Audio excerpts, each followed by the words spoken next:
We're starting to ask the unaskable question here. I mean, the fact is that we at some point are going to have to unlock the economy. I've seen a lot of folks who are protesting that President Trump and people who are talking about the economy, you're overlooking human life. How could you overlook human life? If the suggestion is that we do everything we can in the United States to save even one human life, well, then we should all be walking around in bubbles. Forget about a pandemic. Like all the time, we should be walking around in bubbles. We should go back to horse and buggies. One of the complaints that some of the right-wingers who hate watch our channel make is that we try to game the algorithm. More specifically, they accuse us of riding on the coattails of great men. That simply isn't true. But we do spend a lot of time talking about Ben Shapiro.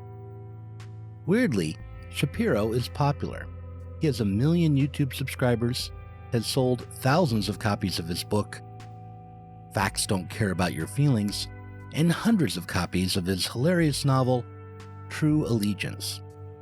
So yes, we do mention Ben Shapiro in order to get more views, but we also think that targeting Ben, critiquing him, is a good way to illustrate some basic misconceptions about the left and about society. Ben Shapiro makes an excellent foil for socialists because arguing with him about, say, what capitalism actually is can not only help us to destroy the right, but also help us formulate our own understanding.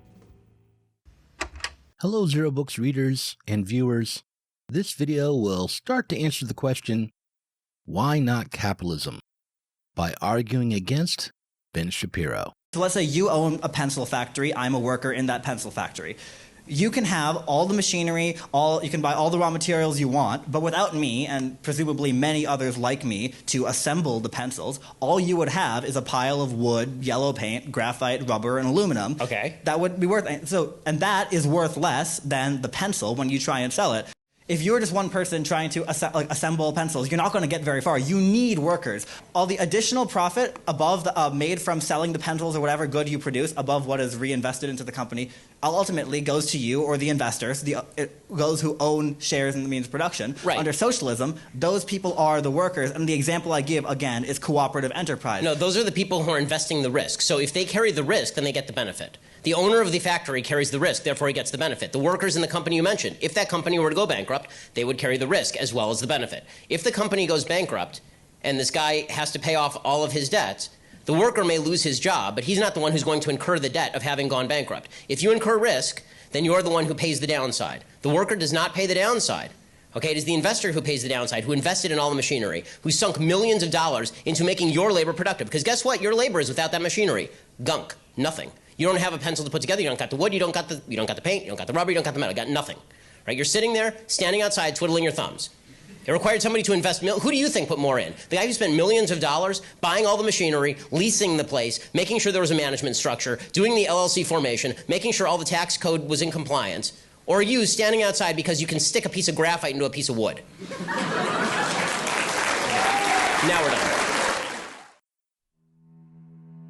In this clip, both the nominal socialist and Shapiro take it for granted that our society, governed as it is by the exchange of goods valued by units of labor time, is transhistorical, unquestionable, just a natural fact.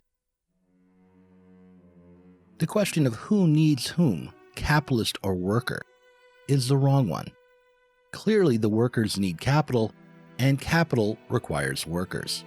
Whether an individual private capitalist or a worker-owned collective controls the capital isn't significant. What matters is the generation of a surplus and the expansion of capitalist production. It's perhaps worth noting that in a time of general crisis, it is the workers and not the capitalists who take the most risks and who suffer the most. For instance, if Amazon were to lose its value and Jeff Bezos were to lose his billions, he would not be personally responsible for paying off the debts of the company. Rather, the corporation itself would go into bankruptcy, the assets of the company would be sold off at whatever price could be had, and the debtors would be paid whatever could be paid. But even if Bezos were made homeless, he would only be joining the ranks of millions of those who the crisis had already put on the streets. Further, even in the best of times, when the giant corporations are relatively secure, The average entrepreneur running a sole proprietorship usually only risks being returned to the labor pool, as in order to encourage productive investment, the state protects entrepreneurs from homelessness and destitution through bankruptcy laws. But to go further down this road is to risk granting the ideological assumptions of the capitalist apologist. The question for workers is not who takes the most risk, but rather, what are the limits built into this mode of life?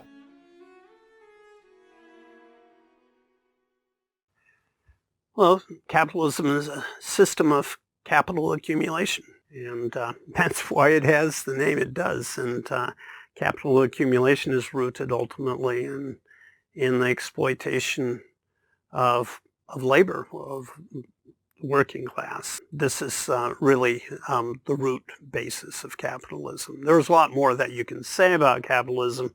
Came into being in the late 16th and early 17th century as a kind of mercantilist system evolving out of feudalism. In the late 18th century, 19th century, you have the first industrial revolution, or the major industrial revolution with Britain, and then capitalism becomes industrial capitalism, more like what we have today. But it's fundamentally oriented around the accumulation of capital, and the nature of that is that it's a non-stop system. Capital itself is self-expanding value. If the system reproduces at the same level as before, it goes into a crisis. Every year it has to get bigger. There has to be accumulation of capital. It involves inevitably the concentration and centralization of wealth, and there's a tendency for greater inequality in income and wealth in society, but it's all rooted in this process of capital accumulation. There's never been a society like capitalism, previously in history, because it is propelled by this unending quest for accumulation and growth.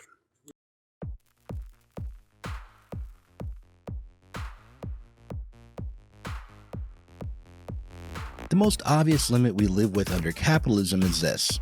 In order for anything like stability to be obtained, we have to continue to expand our productive capacity. We have to grow, grow, grow. This is obviously a problem right now because the current pandemic has led to a necessary slowdown in production, and this in turn has created a panic as investors realize that the economy is about to do the opposite. We're about to shrink. We have the capacity to provide enough food for everyone, enough power, even enough toilet paper. But because the virus will slow down the production of capitalist values as measured in the time spent working, because capital threatens to shrink, the system is in disarray. Defenders of capitalism often cast themselves as the champions of Western values, or of something called Western civilization. Now, as Michael Brooks puts it in his book, Against the Web, Ben Shapiro claims that Western civilization owes its greatness to two sources: Judeo-Christian religiosity on the one hand, and Greek reason on the other. Putting aside the fact that this conception of Western civilization is ahistorical, what's most significant about Shapiro's formulation of Greece and Jerusalem is how it can be seen as a purely pragmatic ideological formulation. The Greek side of this formula is a stand-in for Shapiro's neoliberal commitments. When it comes to economic policies, young Shapiro is an old-fashioned Reaganite. Jerusalem, on the other hand, stands in for his commitment to its social conservatism. And for a time, these two ideological stances could at least seem to cohere as they defined the American right. But this supposedly Greek commitment to the logic of the market has had unintended consequences since Reagan. Inequality, mass incarceration, the slow decline of U.S. life expectancy, rising unemployment, all of these things spring out of the economic commitments of the Reaganite right. However, they could all be explained away by pointing to the cultural failures of an American populace that was too socially liberal.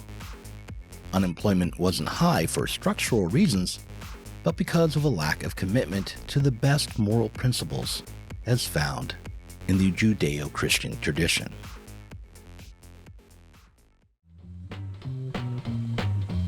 This is the straight society, the orderly, well-managed, well-disciplined world of the establishment. It is made possible by the Protestant ethic.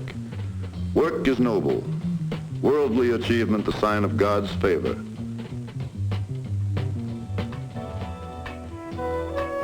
But not everyone embraces these hallmarks of success. In each city across the land there exists another culture whose very philosophy and way of life rejects the fierce competition and its material rewards, and in so doing refutes the order and discipline of the establishment.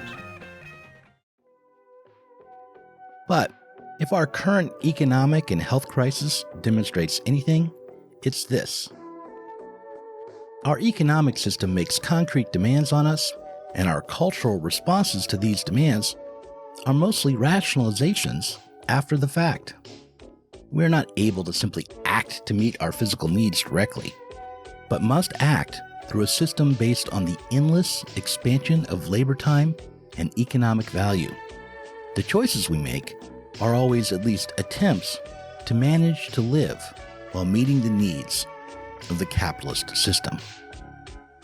So, for instance, in January, we did not prepare adequately for the coronavirus because to do so would frighten investors and cause an economic crisis.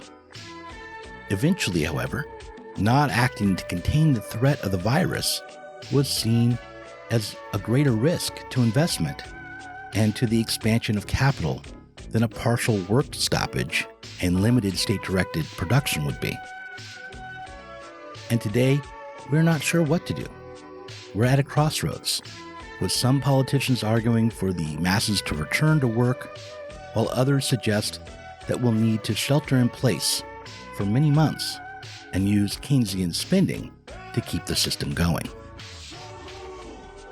The reality is that nobody can quite predict what the consequences of either approach will be for the project of expanding capitalist value.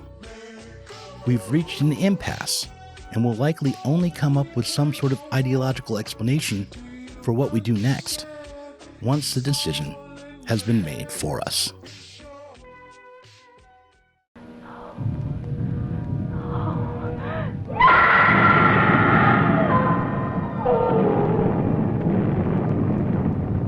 It's the one thing we feared.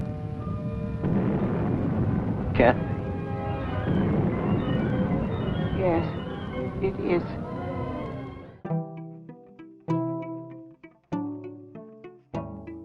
Thanks for watching this Zero Books video. If you enjoyed it, subscribe to this channel and click on the notifications bell so that you'll be alerted whenever we release a new video.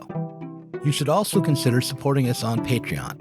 Our patrons get access to our Inside Zero Books podcast every week and can get access to the Zero Books Book Club and help us to continue making online content from the left.